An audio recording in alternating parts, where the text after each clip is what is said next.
Bueno, pero muy buenas tardes. Este es el cuarto encuentro, la cuarta clase de nuestro curso Aproximación Filosófica, una aproximación filosófica a las narrativas transhumanistas, que está siendo llevado a cabo por el profesor, el doctor Mariano Asla, organizado desde el profesorado de filosofía perteneciente al seminario Nuestra Señora del Cenáculo de Paraná.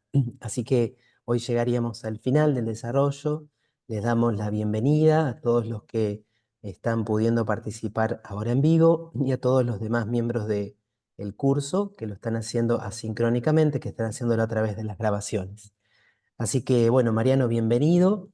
Eh, Desde ya un lujo, un placer para nosotros tenerte como profesor y, bueno, aprovechar esta última clase, no solo para escuchar la exposición, sino también para aquellas preguntas o consultas que puedan quedar luego, mientras se van sumando seguramente más compañeros en un ratito más. Bueno, muchísimas gracias a todos, muchísimas gracias por la paciencia, por estar ahí y ahora voy a grabar, voy a empezar con buscar la clase del día de hoy y empezamos. A ver si ahí puedo tomarlo. Muy bien, ahí vamos.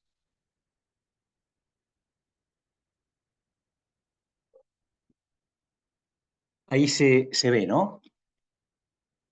Ahí está perfecto, Mariano. Bueno, muchísimas gracias. Entonces, comenzamos.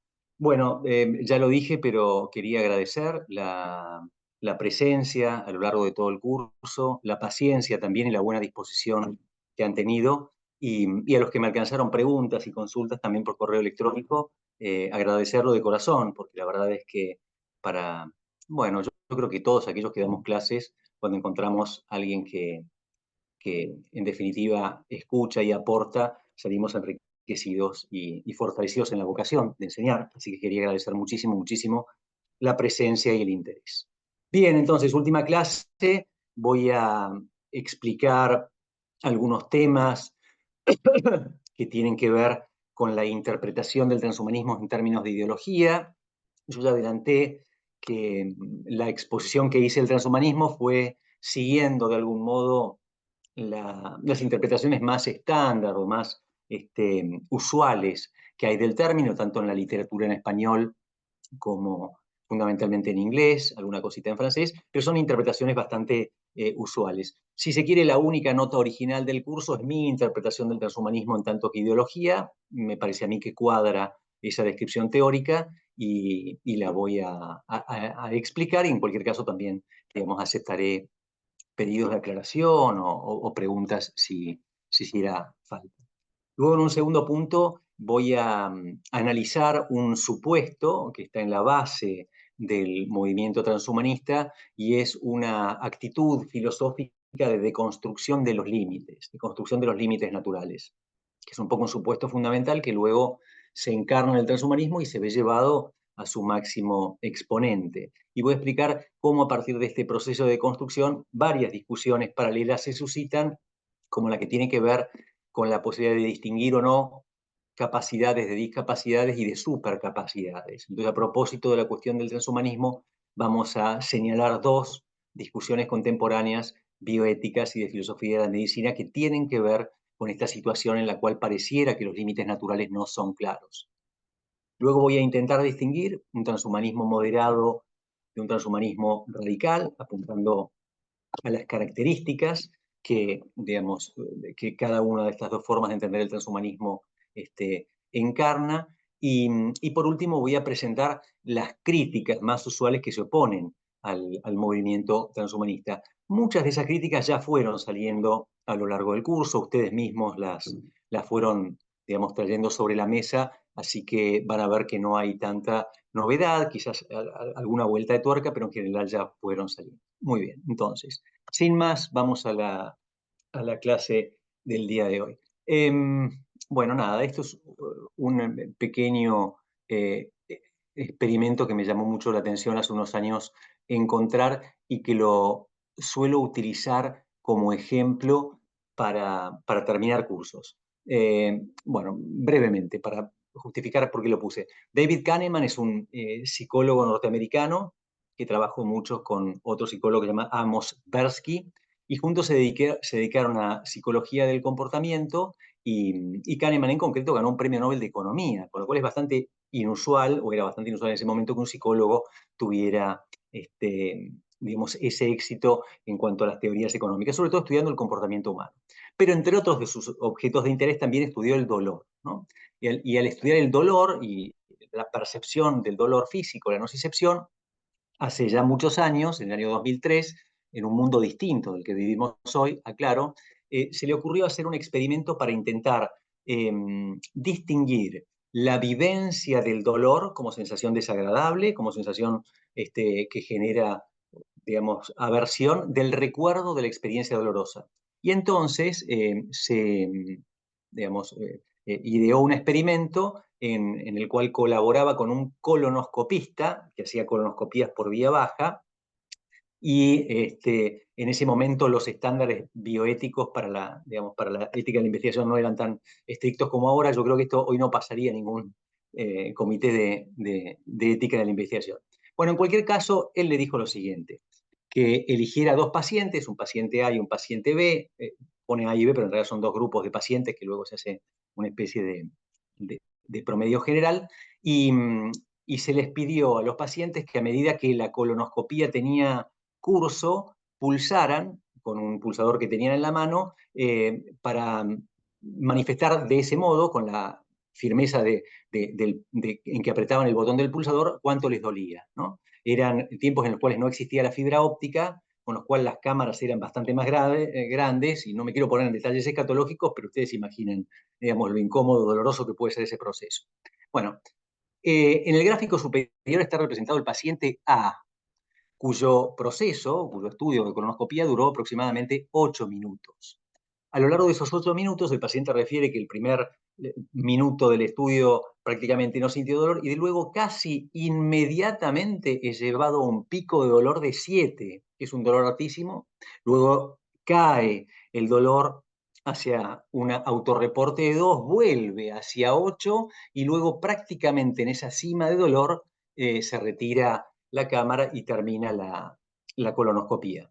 El paciente B, pobre, digo entre paréntesis, fue llevado como por una especie de montaña rusa del terror a múltiples cimas de dolor, ¿no? Arranca más o menos despacio, con un nivel de 1, luego se va a 4, desciende nuevamente a 2, a 6, desciende a 3, posteriormente a 8, baja abruptamente, vuelve a subir hasta 6, hay un periodo de descanso, vuelve a 5, y así sucesivamente fue atravesando cimas y cimas de dolor a lo largo del tiempo, en una experiencia terrorífica que duró 27 minutos.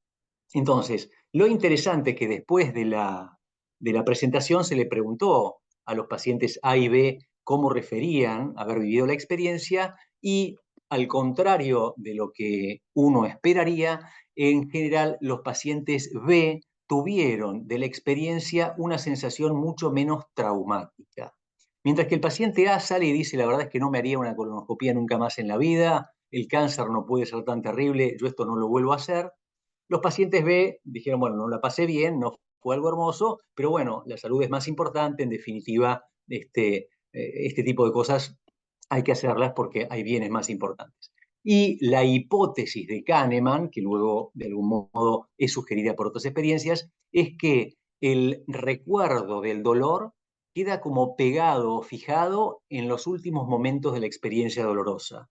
Entonces, si una experiencia dolorosa termina en el pico de dolor, el recuerdo va a ser espantoso. Pero si se pasó por ese pico y luego va bajando y termina con un dolor menor, parece que el recuerdo tiñe, o que el final tiñe el recuerdo de las cosas, y entonces parecieran no haber sido tan terribles, aunque objetivamente se ve en la superficie coloreada del gráfico, reportaron haber sufrido mayor dolor. Bueno, moraleja, intentar cuidar los finales de las cosas, ¿no? Finales de cursos, finales de matrimonios. Un psicólogo amigo mío decía: un matrimonio se lleva bien toda la vida, pero si tiran platos la última semana, no se van a volver a hablar. En cambio, si van terminando, aunque termine, pero bueno, nada, es simplemente un consejo para intentar terminar los cursos lo mejor posible. No siempre sale, pero bueno, es una estrategia que puede ser.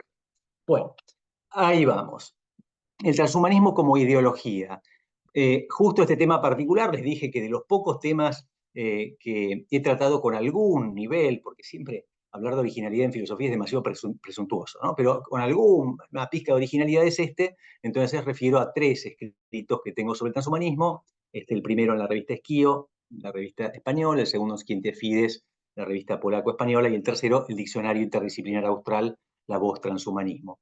A mí me parece que el tercero es el más fácil de esos artículos porque lo escribí pensando en un público general y en un planteo mucho más abierto y explicativo, descriptivo, no tan crítico. Pero bueno, nada, son las fuentes que voy a usar para este curso. Bien, entonces el transhumanismo como ideología. Lo primero que tengo que hacer, y es algo habitual, es comenzar disculpándome, ¿no? Yo me acuerdo que mandé este artículo a una revisión, estoy casi seguro que conozco al reviewer, pero bueno, nunca fue confirmado, así que no lo puedo decir en voz alta, pero la primera observación que me hizo fue que la palabra ideología era un término demasiado difuso hoy en filosofía política como para darle tanta relevancia, ¿no? Entonces, bueno, comienzo diciendo que sí es cierto, ideología es un término bastante difuso. De hecho, si ustedes les preguntan a sus alumnos de secundario o de universidad qué significa ideología, ellos asimilan ideología a cualquier tipo de creencia, ya sea religiosa, política, forma de ver el mundo. O sea, ideología se ha transformado en una especie de término paraguas para designar cualquier, diría yo, sistema de creencias. En cualquier caso, si bien el término es muy difuso, y algunos autores dicen que es tan difuso que convendría directamente no utilizarlo, es un término que sigue teniendo éxito y de hecho se denominan o autodenominan ideologías el liberalismo, el conservadurismo, el fascismo, el anarquismo y el postmarxismo. Es decir, es un término que sigue vivo en la filosofía política. Luego también se denominan ideologías, las ideologías verdes vinculadas a la ecología y también las vinculadas al género o al feminismo. En cualquier caso, una primera idea es que una ideología se propone como una especie de metarrelato, es decir, como un relato unificador de otros relatos con los cuales se comprende a la sociedad, o dicho de otra manera, con los cuales la sociedad se piensa a sí misma. Sería como un relato marco en el cual se insertan otros relatos a partir de los cuales la sociedad tiene una imagen de sí misma. Para poner un ejemplo sencillo, la ideología marxista implicaba una forma de responder a la pregunta ¿qué es la historia? ¿Qué es el hombre? ¿Cuál es el rol del hombre en la historia? Y a partir de esa matriz de pensamiento se explicaba todo lo demás.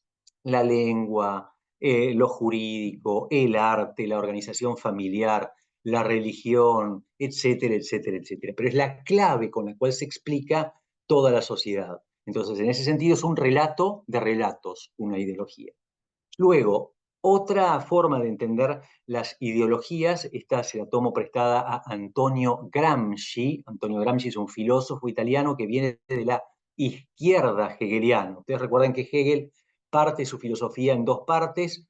Una filosofía es la derecha hegeliana, que era religiosa y conservadora, que es la que tuvo menor grado de desarrollo. Kuno Fischer, por ejemplo, pertenece a la derecha hegeliana, y luego la izquierda hegeliana, que fue mucho más virulenta, atea y revolucionaria, y ahí tenemos a los grandes exponentes de lo que fue la izquierda propiamente dicha, Ludwig Feuerbach, Karl Marx y Antonio Gramsci.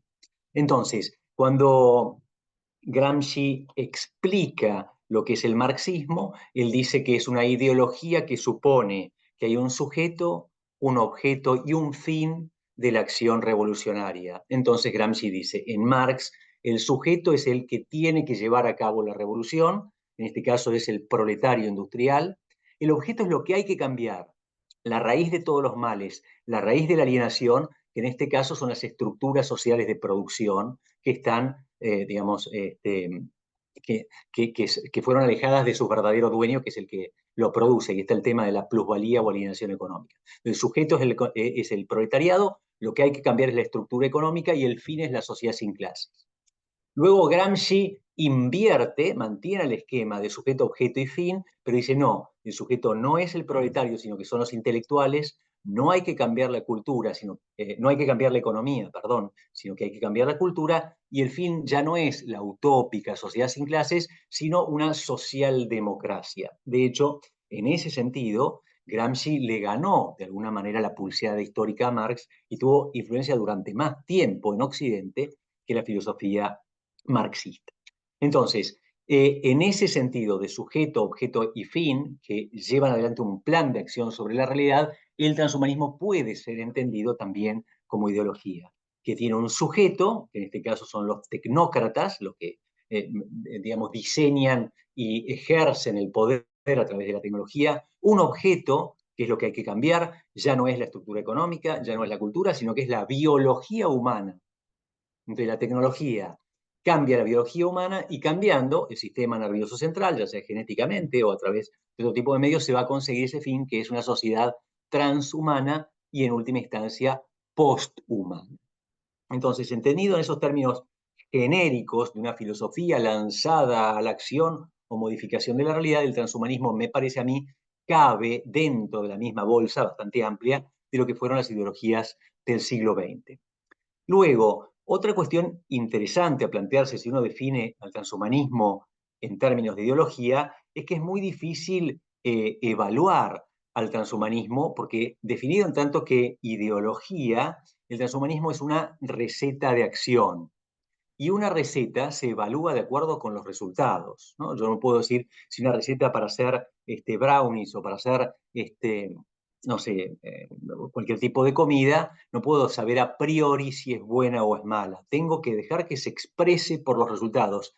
Y en ese sentido, el transhumanista dirá, todavía no hay demasiados resultados para mostrar y en ese sentido estaría como una especie de limbo o lugar aséptico en el cual no se lo puede juzgar. Bueno, en cierto sentido es verdad, aunque también es verdad que uno puede anticiparse, viendo las tendencias, a algunos resultados posibles, pero siempre con cierto margen de indeterminación. En cualquier caso, sí se puede criticar a priori la preferibilidad de un plan de acción, ¿no? Entonces, en ese sentido, uno puede decir, bueno, el transhumanista se propone lograr una extensión de vida indefinida y no podemos controlar al mosquito del dengue o que haya agua potable en casas. Entonces, puestos a invertir recursos escasos, una crítica interesante es, pareciera que el transhumanismo no es el mejor candidato a llevarse los medios necesarios para sacar adelante una transformación de la realidad. En ese sentido hay una chica colombiana, ahora, bueno, no es tan chica ahora, que se llama Laura Cabrera, que tiene un libro interesante publicado en 2016 que se llama Transhumanismo Social, donde hace este tipo de críticas de preferibilidad al transhumanismo. Está citado en la biografía, si quieren pueden buscar. Bien, entonces, ¿cómo entiendo yo lo que es una ideología? Le voy a dar un sentido específico que se lo tomé a Carl Levitt. Carl Levitt es este autor que fue discípulo de Martin Heidegger y que tiene bastante peso en temas relacionados a la filosofía política y también a la ética. Él dice o define las ideologías como espacios teóricos y prácticos, porque son, digamos, sistemas de creencias o espacios teóricos que además, digamos, tienen una voluntad de acción que se dan en el ámbito, o podríamos decir en el plano circunscripto por 4 puntos, ¿no?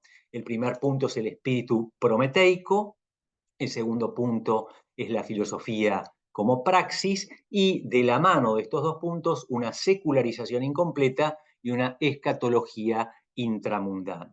El marxismo encaja perfectamente en estos puntos, ahí adentro como proyecto político, el nazismo también encaja allí, el fascismo sí en lo que tiene de filosófico, menos en lo que tuvo de aplicación práctica, esa es una cuestión histórica que se podría discutir, pero en cuanto a proyecto teórico, por lo menos en la cabeza de Giovanni Gentile, sí encaja dentro de esta discusión, y me parece a mí que el transhumanismo, por lo menos en sus versiones más radicales, también. Pero bueno, voy a explicar ahora brevemente estos términos. Espíritu prometeico. Bueno, el espíritu prometeico, para decirlo de un modo sencillo, es la actitud del ser humano que sueña con lograr alcanzar la verdadera dimensión de sí mismo o la grandeza a la que está llamado emancipándose de Dios, ¿no? Sería como esto tan propio de Feuerbach y de Nietzsche, de que muerto Dios, alguien debe ocupar ese lugar y ese lugar lo va a ocupar el ser humano. Si a Dios lo reconocíamos como creador de nuestra naturaleza, legislador y fuente de las leyes y juez de nuestros actos, muerto Dios es el ser humano el que se transforma en autor de su naturaleza, legislador de sus propias leyes y juez de sus propios actos. O sea, el ser humano pasa a ser razón y fin de su propia existencia y lo ha conseguido, según este espíritu prometeico, de alguna manera peleándose contra Dios. Entonces, cuando el ser humano se sacuda las cadenas de Dios, como ese Prometeo encadenado, liberará entonces su verdadero potencial. A mí me parece que este espíritu prometeico está muy, muy bien retratado en un poema de Goethe que se llama Prometheus. Me muero de ganas de leerlo, pero la clase tiene un límite de tiempo, entonces no lo puedo hacer ahora porque perderíamos mucho tiempo. Pero luego léanlo y léanlo en la siguiente, con el siguiente, digamos, esquema mental. Fíjense cuánto del marxismo van a encontrar en este poema de Goethe. Y yo creo que en esa clave de ver cuánto, no solo del marxismo, también del nazismo y del fascismo, está de algún modo incoado en este poema tan, iba a decir lindo, bueno, sí, tan blasfemo en cierto sentido y tan profundamente antirreligioso, pero al mismo tiempo tan desafiante como este de Goethe. Bien, espíritu prometeico. Entonces, el ser humano alcanza su verdadera dimensión emancipándose de Dios. Entonces, comparar al transhumanismo con el esquema prometeico o aún con el esquema fáustico del Fausto es también un lugar común en la literatura transhumanista. Acá me permito citar a una filósofa danesa que se llama, de apellido Franzen. Ella dice, Prometeo encarna de este modo el ideal que los prometeanos, en este caso los transhumanistas, buscan alcanzar, un modo de ser en permanente perfeccionamiento, semejante al de los dioses, conseguido por medio de una creatividad apasionada, de un valiente anhelo de progreso y trascendencia y de la inteligente aplicación y control de los medios del conocimiento y la ciencia, ¿no? ¿Recuerdan ustedes el mito en su versión bonsai? Prometeo le roba el fuego a los dioses, el fuego que es signo del lenguaje o de la cultura o de la técnica misma, y se los regala a los hombres. En la versión larga, los dioses le habían encomendado a Epimeteo y a él la creación del mundo, y Epimeteo se había gastado todos los elementos relativamente valiosos en la creación de los animales, y cuando Prometeo, que se había dejado estar, tiene que crear al hombre, se dio cuenta de que no tenía garras para otorgarle para que se protegiera, no le podía poner una coraza, no tenía una masa muscular suficiente como para correr rápido, no nadaba, no volaba, le había quedado demasiado desprovisto y ahí fue que decidió robarle el fuego a los dioses para, de algún modo, compensar a los hombres. Y luego de eso traba amistad con los hombres y junto con los hombres encabeza una revolución contra los dioses. Es la idea de que la tecnología en el fondo es una de las posibilidades de que el hombre se pelee con los dioses y pretenda salir de sí mismo, exceder los límites naturales y, digamos, conquistar el Olimpo. Bueno, de alguna manera me parece a mí que este espíritu prometeico se ve con bastante claridad en el transhumanismo, en las ideas de trascender los límites del envejecimiento, de la mortalidad, de darle a un hombre un dominio pleno sobre las pasiones, etcétera, etcétera. En cualquier caso, creo que es una tesis bastante visible. Perdóname, Filosofía, Mariano, sí, dale, Mario. no quería dejar pasar la oportunidad justamente de la diapositiva anterior de Prometeo llevando la luz, este espíritu prometeico, porque Lucifer significa justamente el que porta la luz. Así que Exacto. bueno, las Bueno, conexiones son como evidentes, ¿no? sí, sí, sí, hay cosas que saltan a la vida. Sí, te agradezco mucho el comentario, no lo había tenido en cuenta, pero es verdad lo que decís. Ah, me hiciste acordar que me traje el mate, así que voy a tomar también. Gracias, Mar. Bueno, entonces, filosofía como praxis. Esto es un poco, digamos, derivado de lo anterior. Obviamente, para un transhumanista y para un ideólogo, en este caso para Marx, por ejemplo, parten de una concepción atea. En una concepción atea, de alguna manera, al no haber Dios, no hay un autor de las cosas. Y al no haber un autor de la realidad material, la primera inteligencia que se topa con el mundo es la inteligencia humana. Entonces, de ahí viene esta muy famosa tesis de Marx sobre Feuerbach, que es la tesis número 11, ¿no? En esta tesis, Marx dice lo siguiente: los filósofos se han limitado a interpretar el mundo de diversas maneras, de lo que se trata es de transformarlo, ¿no? Y ahí de fondo hay una pintura de Iván Bevchenko, el ucraniano, que encarna de algún modo este ideal marxista de la acción. ¿Por qué un ideal de la acción? Porque el hombre debe construir la realidad, porque es la única manera de que la realidad esté dotada de sentido. Debe construir la realidad y, construyendo la economía, construir su sitio en la sociedad y en el fondo construirse a sí mismo. Pero es que la filosofía entonces no puede detenerse a contemplar las cosas, porque la contemplación propia de la filosofía griega suponía que en el mundo hubiera algo de verdad y de belleza para detenerse gozosamente a mirarlo. Entonces, no puede haber contemplación cuando uno lo que tiene delante es simplemente un conjunto de ladrillos apilados, ¿no? O un basural en la provincia de Buenos Aires. No hay orden intrínseco, allí no hay nada para contemplar. En cualquier caso, hay un desafío para obtener algún tipo de utilidad con lo que está ahí, o para ordenarlo de alguna manera, o para evitar tanta mugre. Bueno, así ven el mundo los marxistas, como materia prima para la acción humana, y si en el mundo hay algún tipo de sentido, es el que el ser humano le va a poner. Bueno, esto está muy claro en los transhumanistas también. Recuerden ustedes que para el transhumanista, la biología humana es el resultado de una evolución natural que se debe simplemente al concurso de cambios que se dan azarosamente y la selección del ambiente natural, ¿no? Teoría de la selección en su versión más agnóstica. Entonces, el resultado actual de ese proceso es simplemente el resultado de un enorme cúmulo de casualidades, pero nada que encierre un valor en sí mismo, un diseño o un designio dignos de ser conservados. Y entonces, ahora que hemos logrado la madurez por el desarrollo tecnológico, sí, como decía el marxista, debemos transformarnos, pero no ya al mundo, transformarnos a nosotros mismos, ¿no? Bueno, acá puse otro poema de un poeta de la Revolución Rusa que a mí me gusta mucho, que se llama Mayakovsky. De nuevo, me muero de ganas de leerlo, pero no tengo tiempo, porque el tiempo es tirano, pero luego léanlo y van a ver cómo es un canto al progreso y al avance en la historia, y a nuevo es igual bueno, y a estar subidos en la cresta de la ola y, digamos, y ser entonces los verdaderos progresistas, ¿no? A mí me encanta simplemente los últimos versos para no quedarme con las ganas. En lugar de creencias tenemos en el alma la electricidad y el vapor.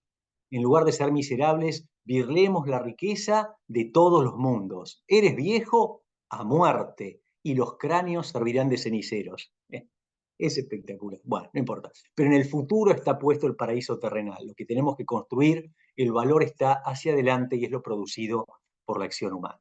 ¿Cómo se manifiesta esto en el transhumanismo? En la tesis que yo ya les conté recién, de que la naturaleza humana no encierra ningún valor, y no encierra ningún valor sencillamente porque se opone a nuestros deseos. No es perfecta, y al no ser perfecta, no nos puede exigir que la aceptemos como es. Entonces, acá hay un paso más, si se quieren, respecto al marxismo. El marxismo miraba la realidad y decía: la realidad es materia prima.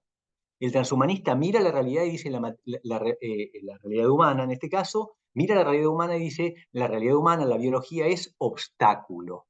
No es ya solo materia prima, es obstáculo. ¿Y por qué es obstáculo? Y esta tesis es de Michael Hauskeller: porque hubo una hipertrofia del deseo. Entonces el deseo creció tanto que este cuerpo ya me queda chico. Y fíjense lo que dice acá, ¿no? El transhumanista mira la naturaleza humana no como un fin en sí misma, no como perfecta, y por tanto no pudiendo exigir nuestra lealtad. Y luego insiste: por el contrario, es solo un punto en el camino evolutivo y podemos aprender a reformar nuestra naturaleza en las formas que estimemos deseables y valiosas.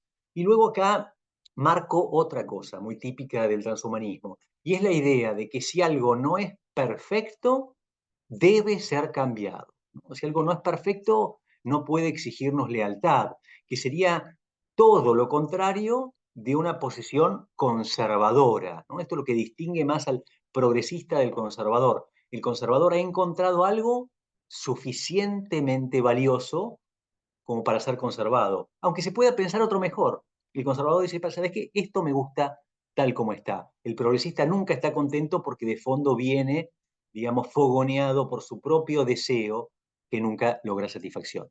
Y este tema de que el transhumanismo termina transformando la biología humana de materia prima en obstáculo, se ve muy bien en esta cita de Hauskeller que pongo a continuación. Fíjense lo que dice: naturaleza es la enfermedad que nos impide ir a trabajar y disfrutar de la vida plenamente.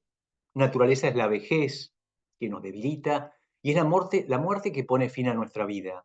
Naturaleza son las emociones que tenemos y que no podemos controlar completamente, y nuestra relativa falta de inteligencia que nos impide entender más que una pequeña fracción del mundo en que vivimos. Naturaleza es nuestra inclinación al mal y nuestros defectos morales. O sea, de nuevo, la tesis es que todo aquello que se opone a mi deseo es antinatural porque el deseo es patrón, ¿no? Entonces, ya lo habíamos explicado la vez pasada, una persona que quiere seguir viviendo sufre una muerte prematura. No importa los años que haya vivido, los logros que haya tenido, el deseo pasa a ser un patrón de medida axiológico. Por lo tanto, de nuevo, como aquello de Lacan, ¿no? El deseo excede al objeto, yo mismo, mi propio cuerpo, me ha quedado chico para el transhumanismo. Bien, bueno, este espíritu de transhumanista de que le echa en cara de algún modo a la naturaleza haber hecho un trabajo bastante pobre con la biología humana está muy clarito en esta parte de la carta a la madre naturaleza de Max More, ¿no? Que dice que hizo un trabajo muy pobre con la constitución humana, nos hizo vulnerables a la enfermedad y a los daños, nos empuja a envejecer y a morir justo cuando empezábamos a conseguir la sabiduría, ¿no? Bueno, y en fin, y agrega más cosas, pero siempre en la misma tónica, ¿no? De la naturaleza observada o vista como en oposición a los deseos y por lo tanto como obstáculo. Bien, entonces ya teníamos espíritu prometeico, el ser humano se libera de Dios para alcanzar su verdadera grandeza, el puesto al cual está llamado.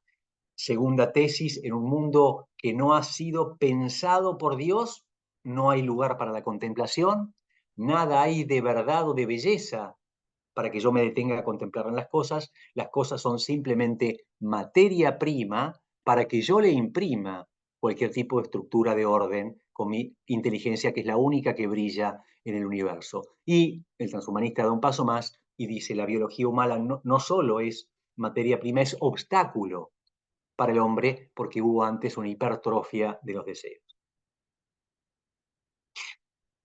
Ahora, en estas primeras dos tesis se observa de alguna manera la impronta atea, que las ideologías tienen de tener una base en la izquierda hegeliana, y yo me atrevería a decir, es la base que en Marx es expresión del pensamiento de Feuerbach. Ludwig Feuerbach es la raíz del ateísmo marxista. Paradójicamente, Ludwig Feuerbach, que había estudiado teología, una teología racionalista que terminó eliminando en él cualquier rastro de fe. Pero en cualquier caso no hay Dios, yo ocupo su lugar y lo que tengo adelante es materia prima. Ahora, las ideologías, como yo las entiendo, son una amalgama de ideas que van como en sentido contrario, porque esa amalgama estaba en Hegel y luego pasa a la izquierda hegeliana y pasa a las ideologías. También en cierto sentido a la derecha hegeliana, pero menos combativamente. Y esas ideas son, por un lado, un fuerte espíritu ateo, el hombre es el centro y la naturaleza es el obstáculo, pero se mantienen algunas tesis que solo tienen sentido en el caso de una visión teísta. Y esa tesis, que solo tiene sentido dentro de un marco teísta, es la tesis de la linealidad histórica, ¿no? A ver, lo voy a explicar un poquito más adelante, pero lo adelanto para luego poder avanzar un poco más rápido. Friedrich Nietzsche, cuando está hablando de cómo él entiende la filosofía de la historia, dice básicamente hay dos modelos teóricos para entender la filosofía de la historia. Un modelo circular, que es el modelo propio de las teogonías paganas, donde, dice él, la historia en definitiva va como en círculos, ciclos distintos, conflagraciones, destrucciones y nuevos nacimientos, pero la historia va en ciclos. Y él dice, esta forma de pensar que era de la antigüedad se vio quebrada por un acontecimiento fundamental que es la irrupción del cristianismo. En el cristianismo, dice él, se comienzan a dar lo que él llama visiones lineales de la historia. ¿Qué es la visión lineal de la historia? Hay un acto inicial, Dios crea las cosas y luego las dirige providencialmente, gobernando cada acontecimiento hacia un fin que es bueno. Por eso tenemos razones para la esperanza. En el gráfico que elegí arriba, en el cuadro que elegí arriba, Cristo es alfa y omega. El logos está dando sentido a la creación y espera todo como juez de las cosas, pero nada se escapa al gobierno divino. La historia es una flecha que avanza hacia el bien inexorablemente. No importa cómo usemos nuestra libertad, genuinamente, además, porque somos libres, Dios se va a salir con la suya y las cosas van hacia el bien. Por eso, para un cristiano hay razones para el optimismo. Pero a largo plazo, muchachos, no es que estamos pensando en el primer trimestre, pero a largo plazo, los que tenemos fe, tenemos razones para el optimismo. ¿Qué hacen las ideologías? Eliminan la idea de Dios y mantienen la noción de la linealidad histórica, como si la historia todavía tuviera cierto sentido. Y acá viene la otra tesis, y a eso llamamos, secularización incompleta. ¿Por qué secularización incompleta? Secularizar es tomar una tesis que tiene sentido en un contexto religioso y hacerla una tesis profana, mundana, una tesis aséptica en materia religiosa. Seculum en latín significa siglo o mundo. Entonces, secularizar la Navidad es transformarla en un evento social. Secularizar la linealidad histórica es eliminar a Dios y mantener la idea del progreso. Ahora bien, para que haya progreso, tiene que haber un destino hacia el cual la historia se dirige, y ese estilo ser bueno. Ese estilo, ese destino hacia el cual la historia se dirige, en la tradición cristiana es la segunda venida de Cristo, es el Apocalipsis, el juicio universal. Y luego sí, los nuevos cielos y la nueva tierra. Pero en cualquier caso, ese destino exige una intervención directa de un agente suprahistórico. Dios se va a aparecer en un momento y va a hacer justicia sobre la faz de la tierra. Bueno, las ideologías mantienen esa noción de linealidad histórica y mantienen la idea de un eschatón, escatología viene de eschatón, o fin de los tiempos, pero no lo colocan ya a ese eschatón o fin de los tiempos en una instancia trascendente y objeto de la acción de un sujeto suprahistórico, lo que colocan el eschatón o el fin de la historia más adelante en la historia. Entonces un marxista dirá, avanzamos necesariamente hacia la sociedad sin clases. Yo sé a dónde va el tren de la historia, por eso puedo estar seguro de todo esto. Nietzsche, antes de que los marxistas llegaran al poder, le hacía mucho ruido esa idea. Y él decía, si no hay un Dios para acomodar las cosas, no puedo estar seguro de a dónde va la historia. Jean-Paul Sartre, que tuvo su época de marxista, repite la misma crítica. Después dice, yo no puedo estar seguro de que mis compañeros marxistas harán la revolución. Lo deseo, pero seguro, seguro, no puedo estarlo. Pero en cualquier caso, el transhumanismo mantiene esa idea de progreso y de que sabe dónde va la historia, y el transhumanista que más explícitamente habla de la finalidad de la historia es Ray Kurzweil en un libro que se llama La singularidad está cerca, editado en 2005, 2006 reedición, y luego tuvo múltiples reediciones, donde habla de leyes internas de la materia que empujan a la materia con una especie de bucle antientrópico hacia la vida, luego hacia la vida inteligente y luego a la inteligencia artificial hasta dispararse y lograr la singularidad, que es una inteligencia artificial prácticamente autoconsciente que englobe todo el universo. Bueno, para Kurzweil esa es una ley fundamental de la realidad misma. En esto es como bien hegeliano, y es raro, porque es un tipo que viene de la ingeniería y no de la filosofía.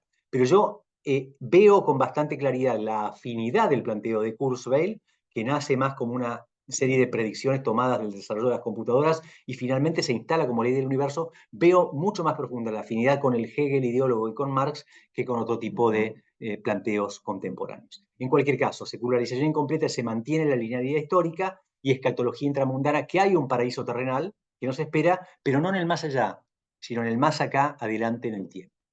Bien, luego, si algo no se entiende, anoten y después me preguntan o me interrumpen.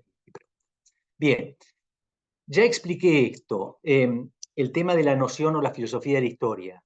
Dos posiciones posibles para entender la filosofía de la historia en Nietzsche. La historia como una flecha, pero una flecha demanda un arquero. Alguien toma la flecha y la dirige a su fin. Eso es, o dice Nietzsche, sería posible si hubiera un Dios que es el inicio, el fin y el gobernador de todas las cosas. No habiéndolo, lo que queda es el uroboros, esta serpiente que se come la cola, como decía Mario el otro día, que es una especie de eterno retorno, circularidad histórica. Y acá fíjense, y esto me parece interesante, que Nietzsche era un tipo que le gustaba plantear las dicotomías en términos robustos, fuertes, grandes oposiciones. Dice, o creemos que la historia va a algún lado porque Dios la ha creado o no, y si no, es que no va a ningún lado y lo que reina es el absurdo y la ausencia de sentido. Y en ese sentido plantea muy drásticamente las distinciones, ¿no? Ateos conmigo, dice él, platónicos del otro lado, dos formas de hacer filosofía. Creo yo que en ese sentido todavía hoy esa forma de entender la filosofía aplica.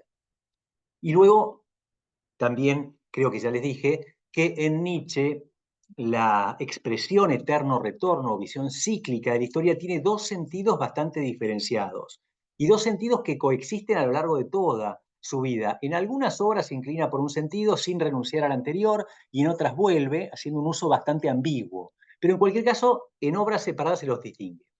Una interpretación posible de la circularidad histórica es el eterno retorno, ¿no? Y el eterno retorno, para ponerlo en términos hiper sencillitos, sería como lo siguiente. Y ahí puse tres llavecitas que ven ustedes que tienen los números 1, 2 y 3, ¿no?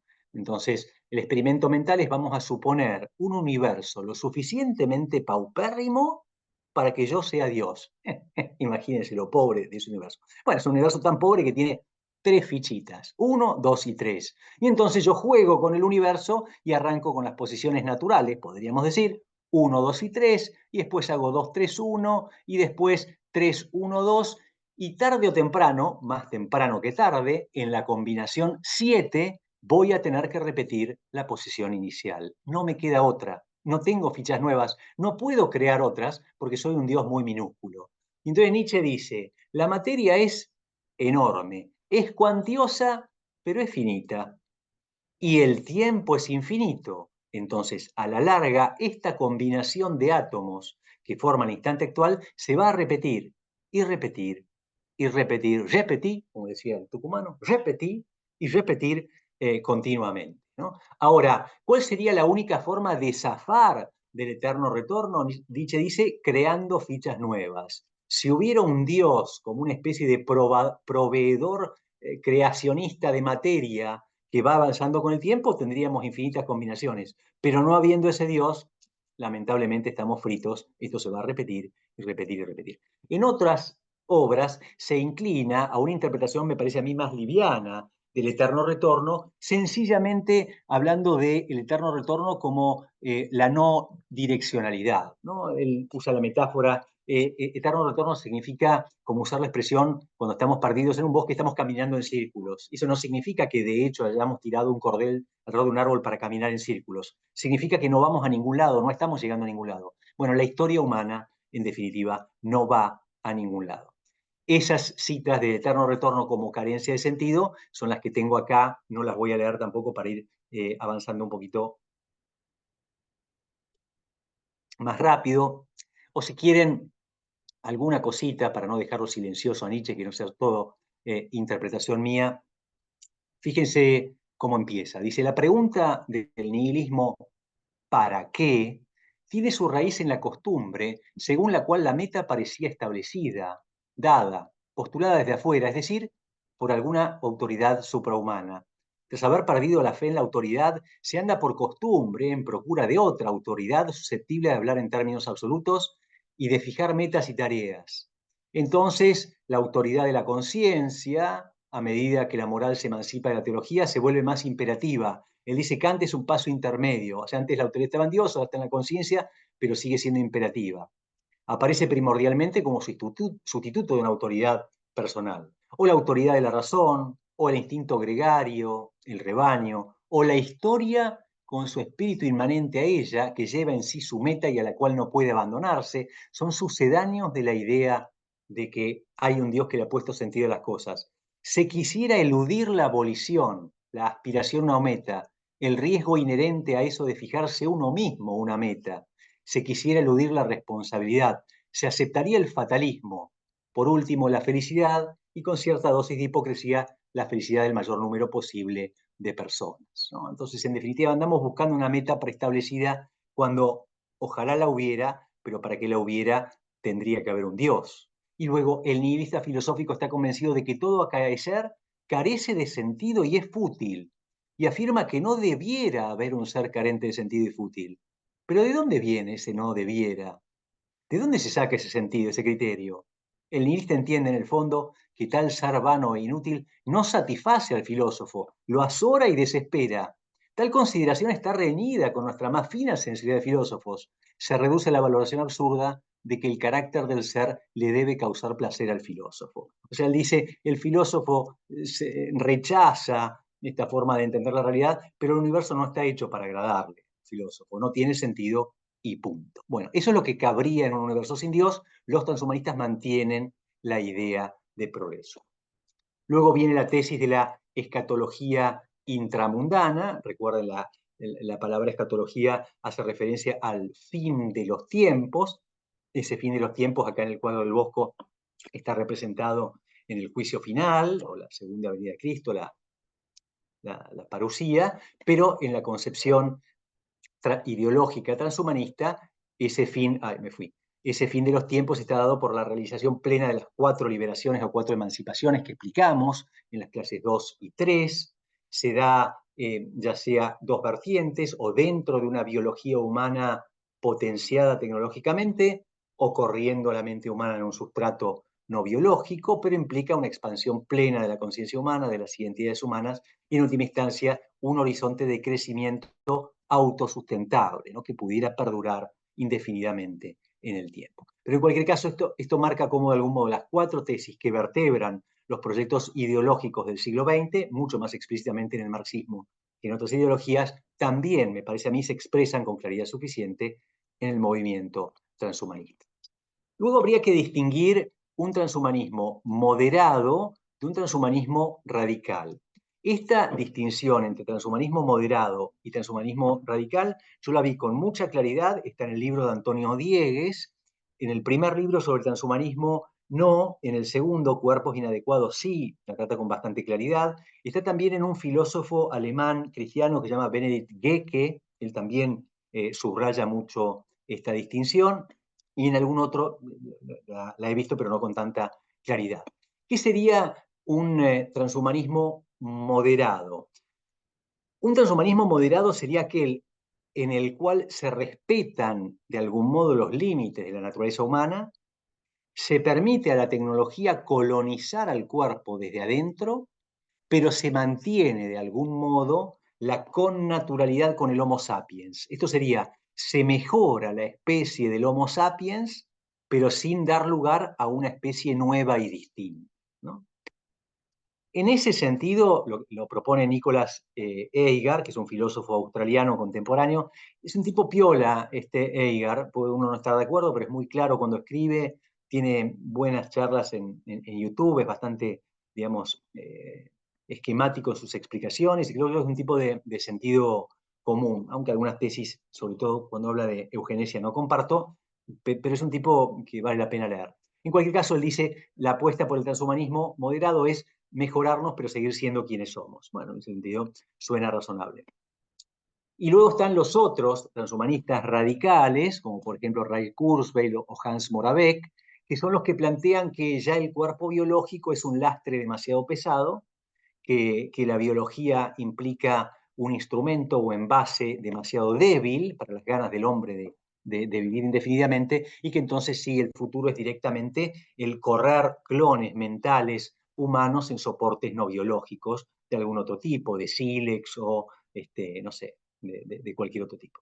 Y entonces, ¿qué haría un transhumanista radical? Diría que es necesaria una transformación, entendida como metabolé, como cambio sustancial, ¿no? No ya como kínesis o mejoramiento, sino como paso a ser otra cosa, una nueva especie de seres personales no humanos, ¿no?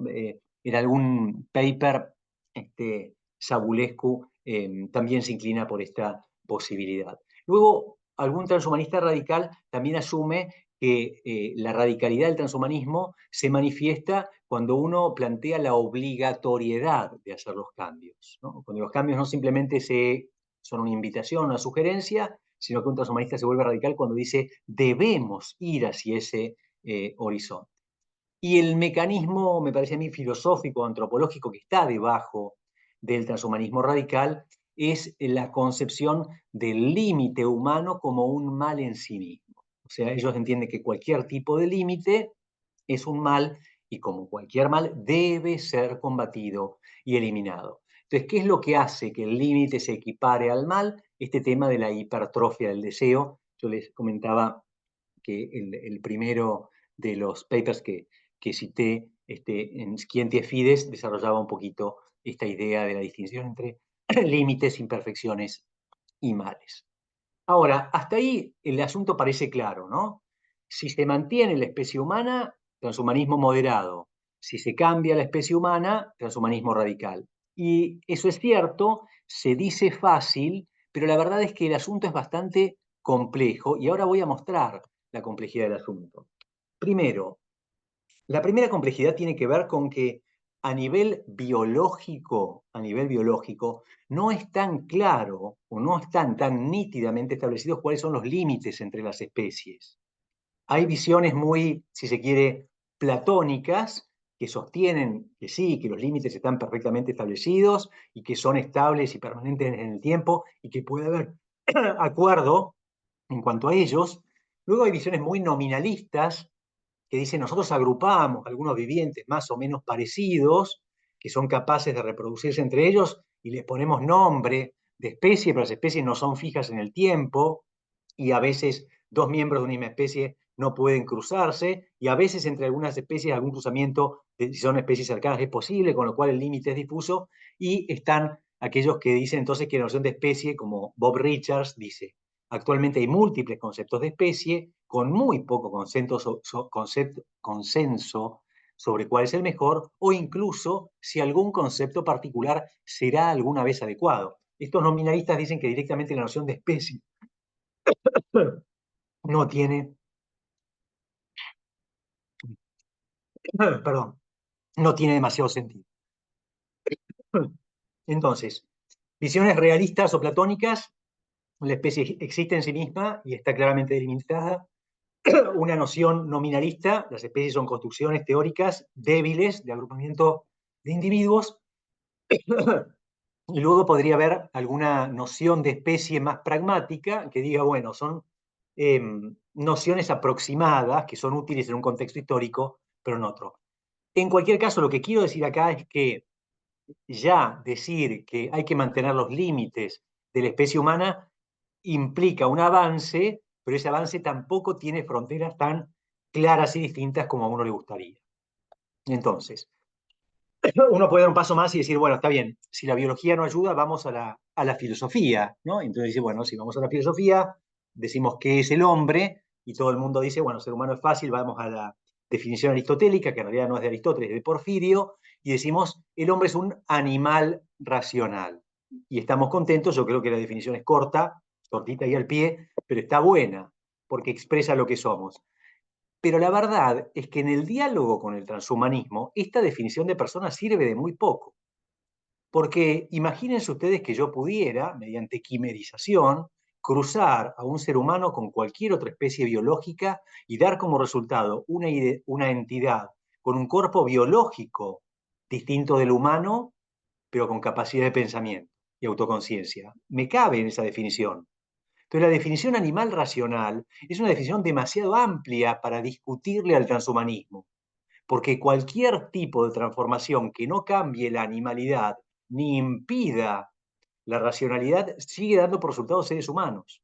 Entonces, no es tan útil desde un punto de vista teórico. Kant se había dado cuenta de esto y en un libro bastante poco citado, que tiene que ver con los cuerpos celestes y los planetas, él dice lo siguiente. Él dice, cuando conocemos al ser humano, lo colocamos dentro de un género y luego agregamos diferencia específica. Decimos animal, género próximo, diferencia específica, racional. Y todos muy contentos, dice él, pero esa definición es muy completa. Realmente conoceríamos más profundamente la esencia humana si pudiéramos colocar al ser humano dentro del género de animales racionales.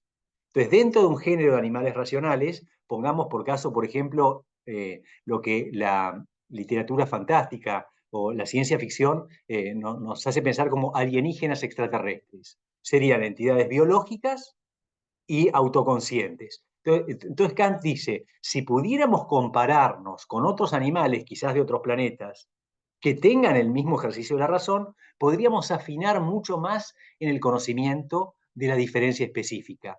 Parece, pues, dice él, que el problema de indicar el carácter de la especie humana es absolutamente insoluble. Y llama la atención que Kant, un tipo tan serio como él, termine haciendo referencia a los extraterrestres como una forma de conocimiento más perfecto del ser humano. Pero yo creo que en el diálogo con el transhumanismo da en la clave. La noción de animal racional es demasiado amplia para darle, para servir de crítica al movimiento transhumanista. Hay que afinarla con qué aspectos de la animalidad queremos conservar.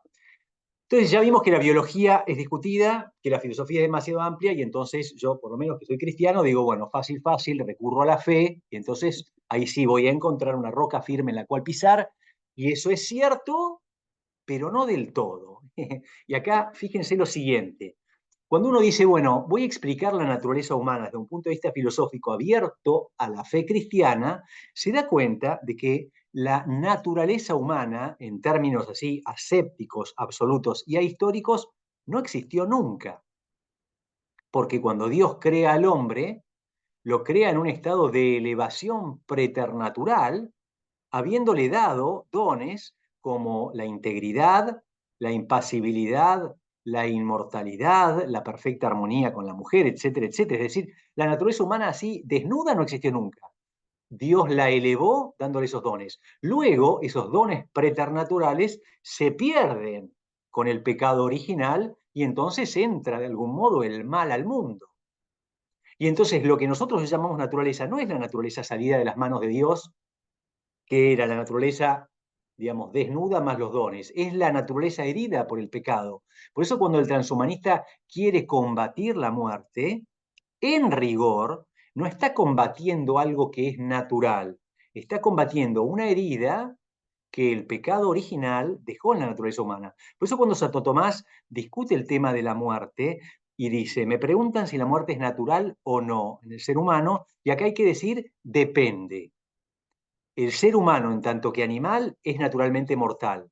Pero el ser humano, en tanto que es un animal que tiene un alma espiritual, la muerte significa la separación del alma y del cuerpo, y por lo tanto la muerte significa un estado natural para el alma que está hecha para estar unida al cuerpo. Entonces no es tan sencillo tampoco, desde un punto de vista cristiano, apelar a la idea de la naturaleza humana, porque es una idea, yo diría, hasta ontológicamente historicista, porque se fue dando en el tiempo de una manera. Eso no significa que sea un vale todo, simplemente estoy marcando la complejidad de la idea de naturaleza y que no es algo sencillo. Y por otro lado, fíjense que también muchas veces se dice cualquier intento de transformación que el ser humano lleve a cabo es hibris, es desproporción, es soberbia, porque los griegos lo veían así.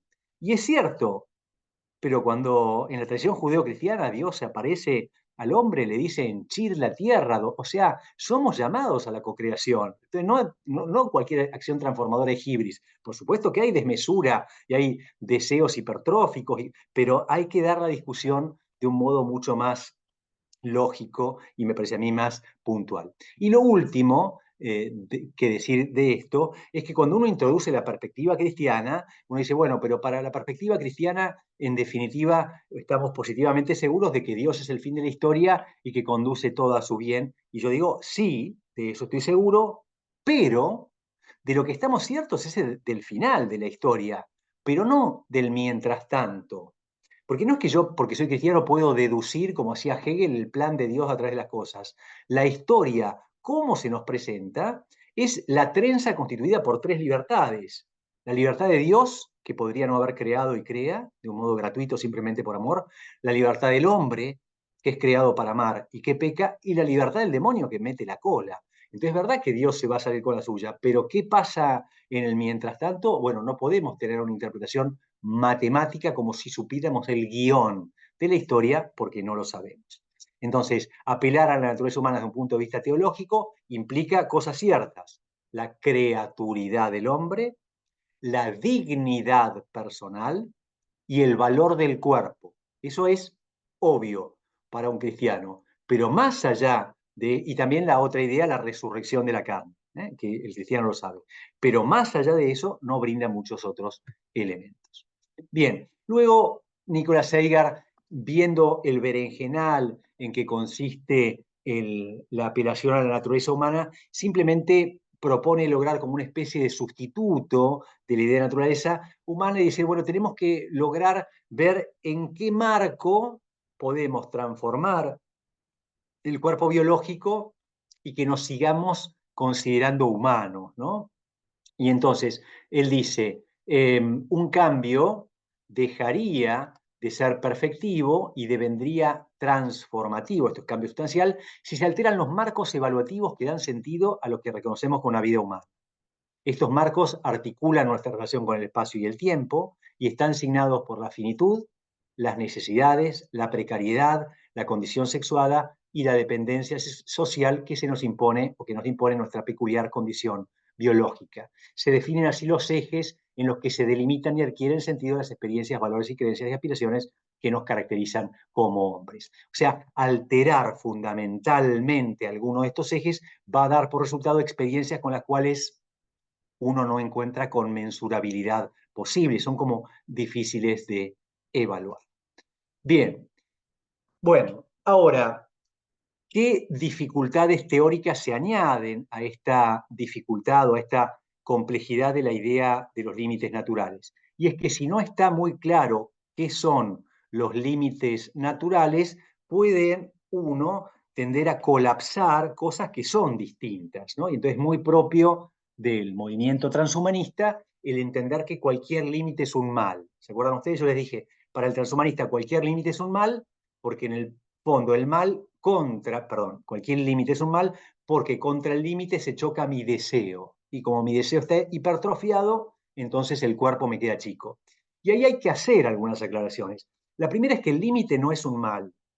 Acá Leibniz, hace mucho tiempo, había desarrollado esta tesis. Leibniz dice, fuera de lo que es Dios, cualquier entidad paga con la finitud, con el límite y con la imperfección, el precio de su existencia. O sea, no se puede existir sino en alguna medida, en un modo, en una esencia. De la esencia limita al ser. Por supuesto que sí, no somos el mismo ser subsistente. La esencia limita, pero es al mismo tiempo el precio que pagamos para poder existir y para poder ser ese sujeto particular que somos, ¿no? Entonces, los límites e imperfecciones, digamos, no son males en sí mismos, sino que son el precio que debemos pagar por la propia existencia. Y luego sí viene el mal, que es la ausencia de un bien debido, ¿no? Y entonces ahí sí uno podría decir, hay bienes que le competen al hombre por naturaleza, que son bastante intuitivos, me parece a mí saltar a la vista, y el mal es la no posesión de algo que le tendría que corresponder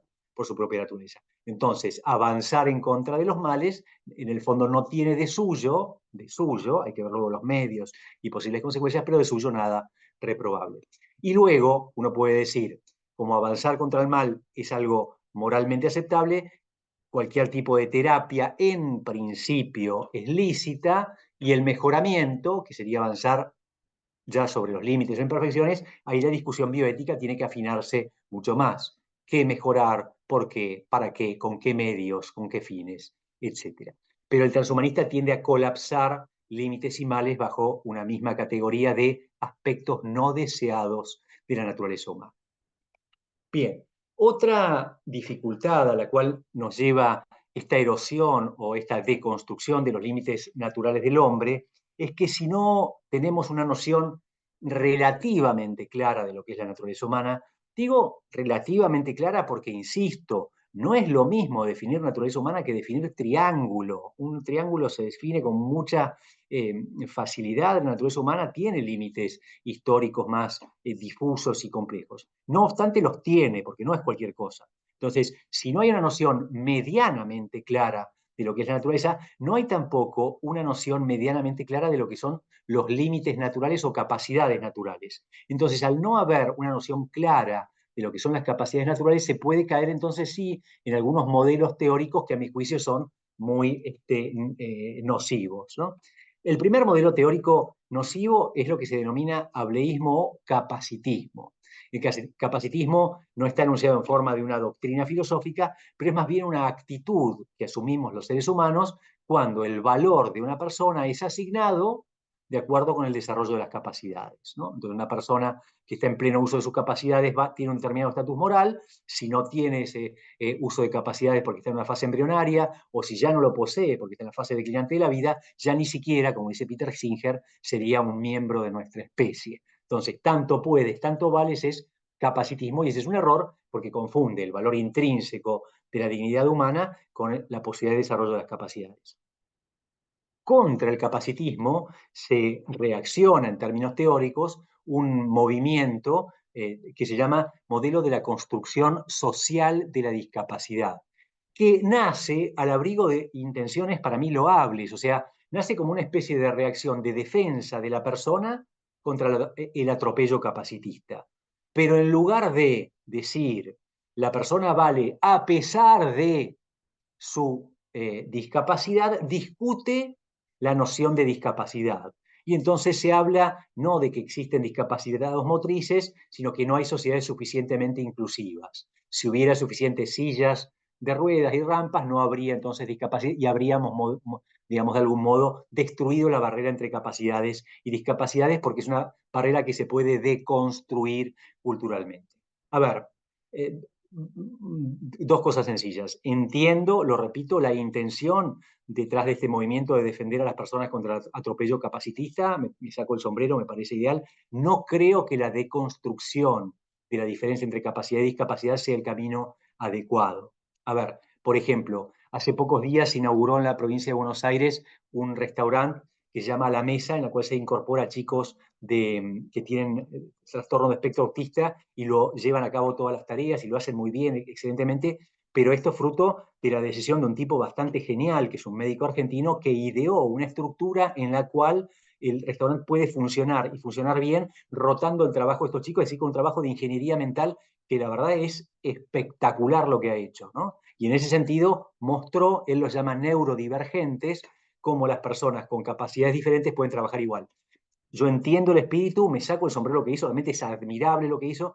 Discuto el modelo teórico. Yo creo que hay que darles el lugar, pero el solo hecho de mostrar la cantidad de laburo y horas que hay que poner para que eso pueda funcionar muestra que tienen una capacidad enorme, pero en condiciones distintas. Y eso también hay que asumirlo, no hay que negarlo.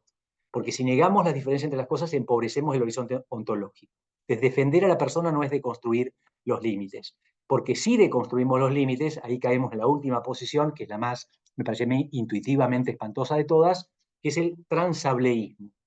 El transableísmo es un movimiento que alegan las propias personas que se asumen transableístas, postula que la diferencia entre capacidades y discapacidades tiene que ver, en el fondo, con la autopercepción de un sujeto.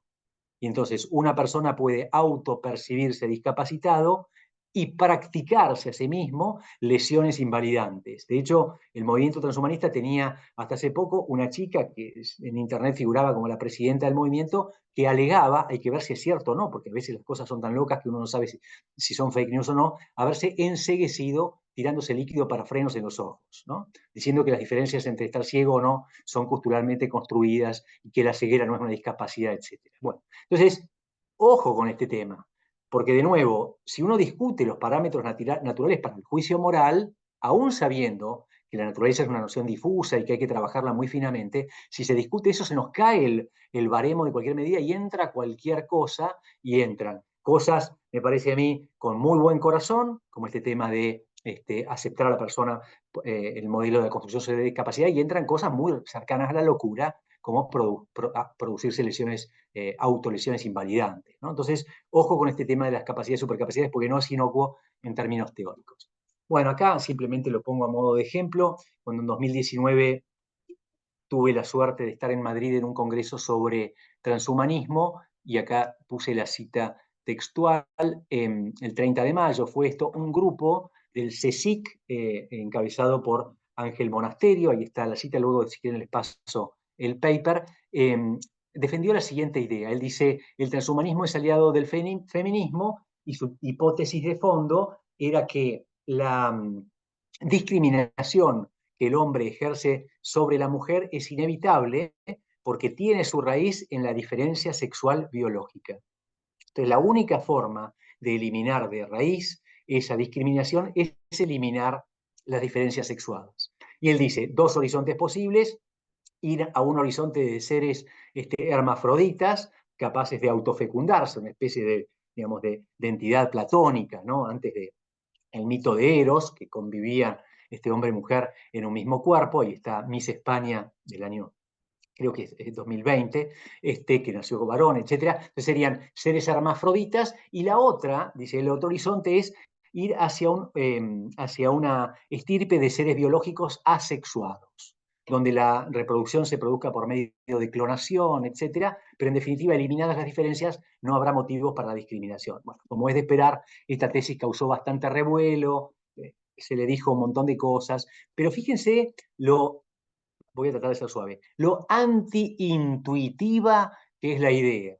Sería tanto como decir que para eliminar la discriminación por colores, para decir el racismo por color, hay que ver en blanco y negro. Entonces, o mejor, exactamente en el mismo tono, o no ver. Entonces, eliminadas las diferencias, no hay discriminación. Bueno, es un planteo ontológico, a mi juicio, absolutamente ridículo. Bien, criterios bioéticos para la modificación lo voy a pasar por alto, porque esto es fácil, lo pueden leer en cualquier manual de bioética, pero voy a lo último, ya a las críticas, y para tener algún espacio para preguntas. Bueno, después de haber visto todo lo que vimos sobre el movimiento transhumanista, a mí me parece que uno podría agrupar las críticas en tres grandes corrientes, o en tres grandes grupos, ¿no?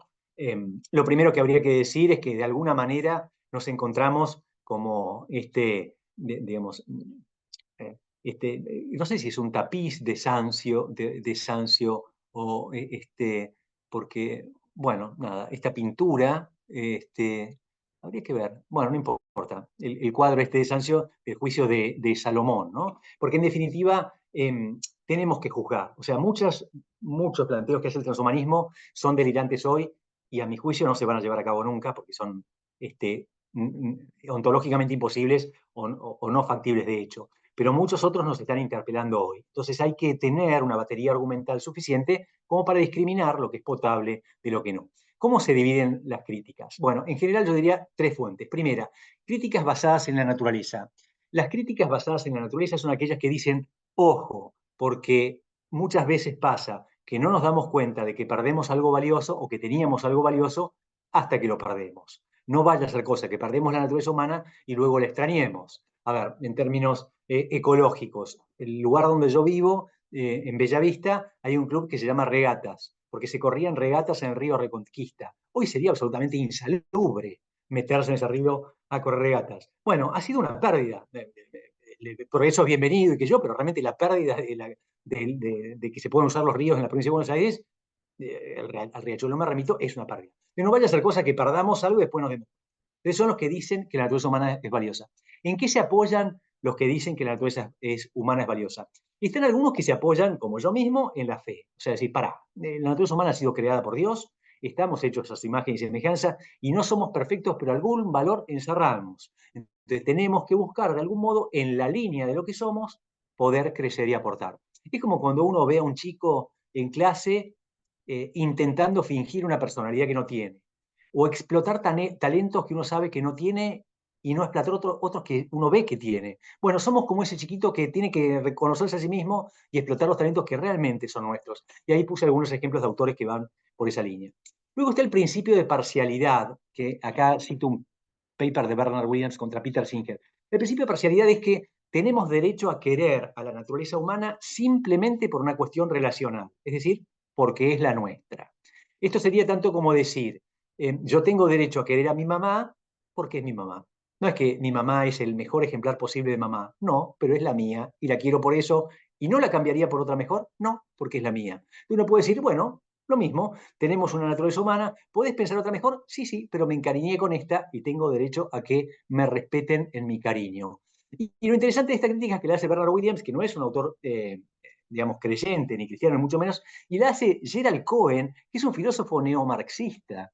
Y esto es rarísimo, porque los marxistas son progresistas por naturaleza, pero este neomarxista hace una especie de alegato conservador que es espectacular. Bueno, cierro paréntesis. Después están los que hacen críticas evolutivas, como mi amigo Eduardo Cruz, que me mandó un paper hace 2 días, el último que escribió. Él dice, la naturaleza humana no es perfecta, pero ojo, porque es una naturaleza que le viene peleando al medio ambiente desde hace 100.000 años. Y en esta pelea viene ganando los rounds. Entonces no vaya a ser cosa que la modifiquemos y echemos por tierra un diseño, él dice, robusto. ¿Se acuerdan como algunos viejos autos que eran medio irrompibles? Uno decía, bueno, no es lindo, consume mucho, no es estético, pero no se rompe nunca. Ojo, la naturaleza humana se la viene bancando, entonces respetemos el crisol o la sabiduría acrisolada en la evolución. Y luego está Michael Sandel, que hace críticas en general a la modificación de los hijos, en ese libro tan lindo que yo les recomendé, que se llama The Case Against Perfection, donde él dice, tenemos que aceptar que en cierto sentido somos un don para nosotros mismos. Y a caballo regalado no se le miran los dientes, o sea, cuando te hacen un regalo hay que aceptarlo buenamente y también tenemos que aceptar buenamente la naturaleza humana, con humildad el reconocimiento de lo que somos como algo valioso que nos ha sido dado. Luego hay críticas sociales, que para mí son las más fáciles de entender por el mundo medio agnóstico en el que vivimos, que son aquellas que apelan a que el cambio de la naturaleza humana daría como resultado dificultades, por ejemplo, en la comprensión entre los pueblos o en la vida social. Y entonces Francis Fukuyama, en un muy conocido paper que se llama La idea más peligrosa del transhumanismo, él dice que si cambiamos la biología humana, cambiaríamos el factor X. Él lo llama factor X para no decir naturaleza, porque es medio mala palabra, pero él dice hay un factor X variable, por eso pongo X, que no lo sé definir, pero que lo encuentro en todos los seres humanos, de hoy, de ayer y de siempre. Puedo leer las cartas de Abelardo y Eloísa del siglo XIII y conmoverme con eso, o poner en diálogo a Confucio con Aristóteles, como hacen algunos autores en ética contemporánea. ¿Y por qué puedo hacer eso? Porque hay un factor común. Ese es el factor X, que hace que las experiencias humanas sean conmensurables, que admitan una misma medida o patrón de medida. ¿No? Él dice, si cambiamos la biología humana, nos vamos a quedar sin ese patrón de medida que en el fondo hace que podamos entendernos unos a otros. Y si ya hoy nos cuesta comprendernos y formar comunidades y valorarnos y tenemos una misma biología, imagínense si tuviéramos biologías distintas, la dispersión sería explosiva. Luego, Jürgen Habermas hace muchas críticas a lo que él considera una asimetría radical. Él dice, hasta ahora todos los seres humanos estamos donde estamos porque hemos sido aceptados por nuestros padres, ¿no? Yo lo dije muchas veces en broma, pero una mamá es aquel ser que es capaz de hacerle creer a un bebé con su mirada que es lindo, ¿no? Y hay que, esos ojos del amor hay que conservarlos, ¿no? Entonces, de alguna manera estamos porque nos han aceptado. Él dice, si hacemos caso a la perspectiva transhumanista, vamos a ser la primera generación que hizo ingeniería de sus propios hijos. Entonces cambió una relación de aceptación incondicional por otra radicalmente distinta. Y entonces se va a crear una asimetría como nunca antes hubo entre padres e hijos. Una relación de poder donde el padre podrá decir: yo soy autor de tus genes y de cada una de tus características como te quise, y eso introduciría algo, dice él, contrario a la autonomía del ser que está por nacer, pero es una crítica interesante para estudiar. Y luego, Alfredo Marco, citando a McIntyre, el filósofo neoaristotélico, dice que en el fondo conservar la vulnerabilidad humana, intentar mitigarla, pero aceptarla y conservarla, es asegurar la fuente de la relacionalidad y la dependencia. Entonces, porque somos vulnerables, somos relacionales y dependientes, eso forma parte del horizonte humano. Y últimas críticas, y ya sí voy a el cierre de la clase, preguntas o lo que hubiere, son críticas epistémicas. La primera la hace un filósofo argentino que se llama Andrés Baccari, es un chico que vive en Río Negro, filósofo del CONICET, un tipo analítico muy inteligente, y él dice que el horizonte transhumanista nos plantea la esperanza de bienes posthumanos.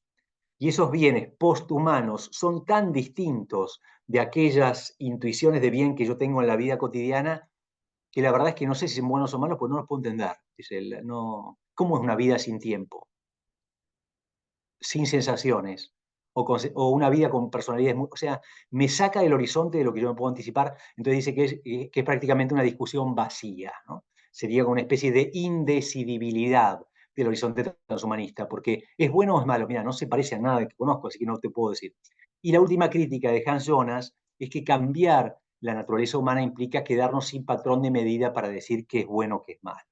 Siempre, dice Hans Jonas, nos guste o no nos guste, cuando decimos que algo está mal, estamos suponiendo un criterio, en cierta medida objetivo, contra el cual estamos contrastando nuestras experiencias. Si ya no hay un modo de ser estable y común a los hombres, nos quedaremos sin criterio. Y sin criterio, dice él, no puede haber axiología. Entonces es empobrecedor quedarse sin patrón de medida, axiológicamente, por lo tanto es mal.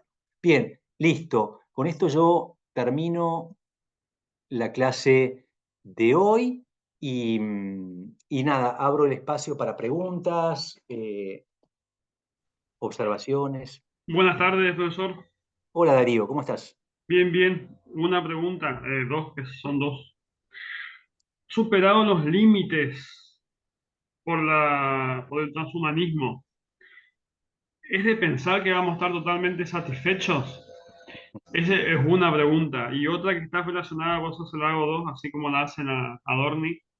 Eh, el descontento con los límites de la naturaleza, con el deseo, ¿no? Que tiene que ver con el deseo. Puede leer un correlato en esto que dice Camus, también, ¿no? Que no encuentra satisfacción, no encuentra nada satisfactorio en el mundo, digamos, ¿no? Creo que están relacionadas las preguntas. Eso, profesor, muchas gracias. Muchísimas gracias, muy buenas preguntas Darío. Mira, a la primera yo te contesto desde un punto de vista filosófico y teológico, donde convergen dos intuiciones mías. Para mí no, o sea, es un poco jugar a un autoengaño. En el ser humano hay, digamos, somos un ser capaz del infinito, y capaz del infinito implica capaces de Dios. O sea, en última instancia el transhumanismo puede ser una buena manera de postergar el aburrimiento y la frustración, pero no una manera de eliminarlo de cuajo, porque, a ver, eh, este Bernard Williams que yo citaba antes decía esta idea, ¿no? No hay bien que se presente a la inteligencia humana o a la voluntad humana que no termine aburriendo, ¿no? Él dice, no puedo concebir un bien que sostenga un deseo humano a perpetuidad. Yo creo que la única forma de sostener un deseo humano a perpetuidad es con una relación amorosa con un sujeto infinito que es Dios mismo. Y ahí sí yo podré decir, he encontrado algo que vale la pena, y no solo eso, me he encontrado a mí mismo. Yo en eso creo que San Agustín, cuando dice conocerme y conocerte, y habla con Dios qué más, qué menos, o sea, es todo, sí. No vamos a saber quiénes somos, ni para qué estamos, ni cómo somos, hasta que no nos veamos reflejados en esa relación personal con Dios. Así que no, en ese sentido me parece que es postergar una insatisfacción o una frustración, quizás todo lo que la técnica permite, pero no es salir del círculo. Muy buena pregunta. Y sí, es lo mismo de Albert Camus. Albert Camus, en el mito de Sísifo, y sobre todo en El hombre rebelde, que a mí me gusta más todavía, muestra muy bien estos límites. Son dos libros interesantes para dar también a alumnos más jóvenes, con mucho cuidado, porque Albert Camus escribe tan bien que es un gran cautivador, ¿no? Entonces, si te agarra algún alumno medio jovencito, medio deprimido, lo puede llevar a pensar locuras, pero hechas las aclaraciones pertinentes, es un tipo espectacularmente lúcido, ¿no? Pero te Yo agradezco mucho la pregunta. se lo doy a los alumnos en literatura contemporánea, le doy el mito de Sísifo, pero bueno, también no ahorro críticas. O sea, porque digo, la solución que propone Camus, vivir apasionadamente, la libertad, etcétera, son cosas que ni a él mismo, creo, le terminan convenciendo, y por eso, hacia el final de su vida, lo sabemos ahora, Camus tuvo un acercamiento religioso. Y hace poco, un pastor protestante, Howard Moma, dice que mantuvo unas entrevistas secretas con Camus. Lo que pasa es que no lo quiso dar a conocer por respeto a él, pero en el año 2000 sí lo dio a conocer, que se veía con él y le dio a leer la Biblia. Y aparentemente Camus estuvo a punto de convertirse, pero bueno, tuvo el accidente que truncó el proceso. Ahora, Claro, se ve eso en sus libros, ¿eh? Del sí, mito de Sísifo al hombre rebelde hay un paso. Y se ve también un espíritu profundamente religioso, en el sentido de que, lo mismo que claro. Nietzsche, ¿no? Se da La cuenta de lo que se realidad de sus están... preguntas lo llevan a eso, y en realidad Camus parte de Nietzsche. Sí, Es básicamente empezar a pensar a partir de la muerte de Dios, ¿no? sí, pero tomándoselo en serio, la verdad que en ese Tomándoselo en sentido. serio. Eh, Muy buena, María. Sí, María.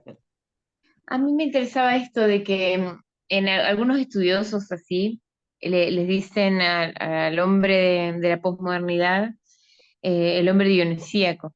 En la modernidad se le dice que es el hombre prometeico, justamente por Prometeo que le roba el fuego a los dioses. Y en la Edad Media, ¿cómo sería? No sé, ¿qué nombre le pondríamos a la cosmovisión antropológica del ideal de hombre? Bueno, es difícil. Siempre hacer juicios Mm. históricos es medio un overstatement, ¿no? Como dicen los americanos o los ingleses, son juicios demasiado amplios. Muchos autores coinciden en hablar de un periodo denominado la cristiandad, pero en el cual coexistieron también visiones bastante distintas e interpretaciones muy distintas en términos filosóficos. No es lo mismo el averroísmo, digamos, padovano que la filosofía escolástica. Dentro de la escolástica también estaban bastante peleados entre ellos. Yo creo que en términos generales se vivía una sociedad más cristiana, pero también con todas las dificultades y toda la brutalidad de la incultura, de la proximidad de la muerte, de vidas mucho más difíciles. Es difícil, no sé, yo no me animaría a ponerle un epíteto. Es una edad sumamente compleja. Muchos autores, un filósofo amigo mío dice que la modernidad empieza en la Edad Media, en el siglo XIII. Su tesis de fondo es que en el siglo XIII ya empieza a haber hombres modernos con las primeras universidades y que lo ve clarísimamente en Alberto Magno. En fin, también las propias periodizaciones históricas son como complicadas, ¿no? Así que no sabría qué Es decir. cierto.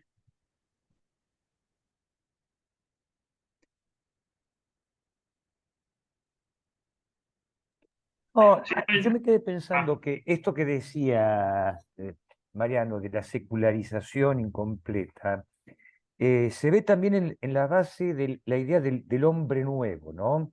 Que es un concepto paulino por excelencia, el hombre nuevo cristiano, la regeneración del sacrificio que hizo Cristo, que regenera al hombre, y que eso también se seculariza. Entonces, el hombre nuevo, secularizado, es el hombre que se hace a sí mismo, ¿no?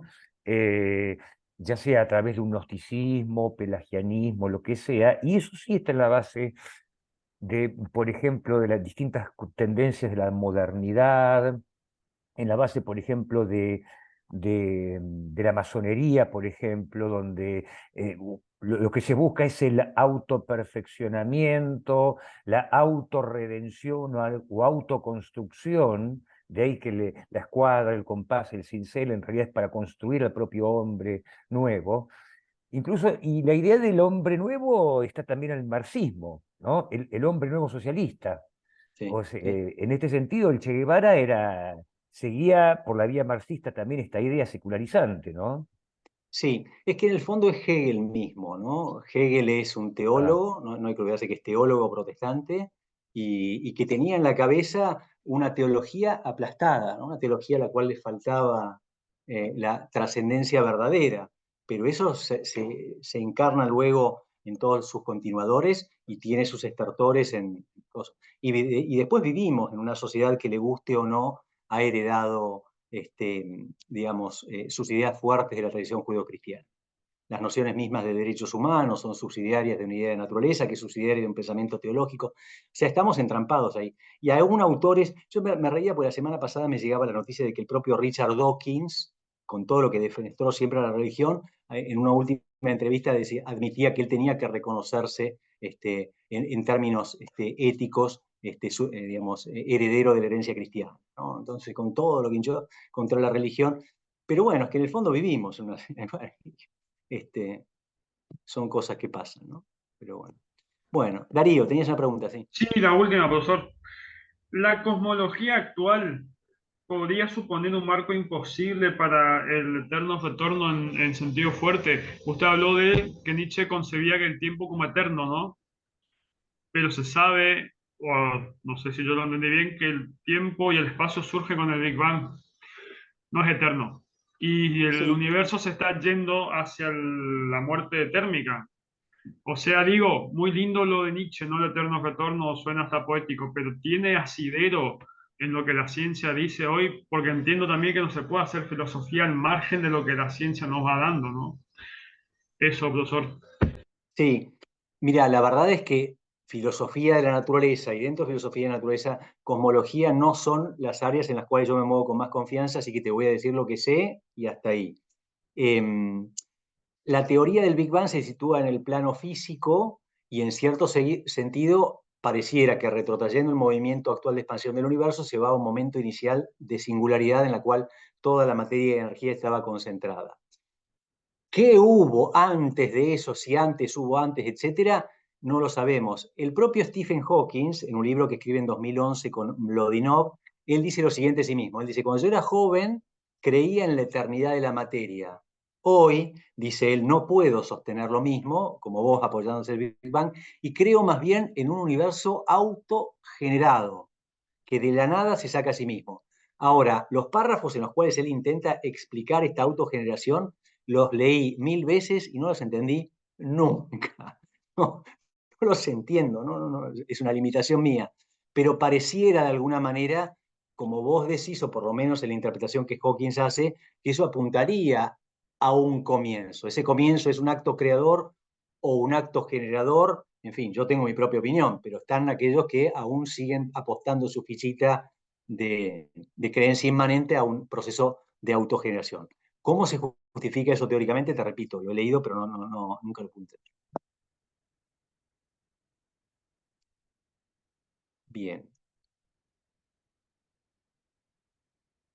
Bueno, entonces, si no hay más preguntas, me despido y quiero agradecerles mucho la atención. La verdad es que han sido muy generosos conmigo a lo largo de estas 4 clases. Me han tratado con mucha paciencia, con mucho cariño, haciendo preguntas inteligentes. Así que ojalá siquiera 4 de mis alumnos fueran así en la universidad. No, en serio, gracias por la paciencia y quedo a su disposición. Si alguna vez tienen dudas, consultas, algo o compartir algo, me lo mandan en correo electrónico y yo encantado mantengo el contacto. La verdad es que estoy muy, muy agradecido. Y bueno, nos ¿Usted dónde veremos. compartió su correo, profesor? Muchas Se lo gracias. pasé al padre, se lo pasé al Ah, padre está, está. Leandro. Ah, Ahí le pedimos Ah, a él. bueno. Lo piden a él y me escriben. sí, Profesor, porque Nada, creo que nos habías dejado justamente tu teléfono, tu WhatsApp, me parece, nomás. sí, yo les pasé las dos cosas, no tengo problema en ninguno Claro, de los dos medios, así que claro. se comunican y lo que sea, seguimos en Está bueno contacto. mantener el contacto, muy No, interesante. sí, a mí me encantaría. Y si alguna vez se hace algo por allá, bueno, nada, siempre es más lindo con un asado y unos vinos, pero bueno. Bueno, bien humanos. Exactamente, si Dios quiere. Bueno, muchísimas gracias, chicos, ¿eh? Muchas a usted, gracias a gracias. vos. Muchísimas Bendecido, Hasta luego. gracias y bendecida esperemos semana que a todos. escucharlo en algún otro curso.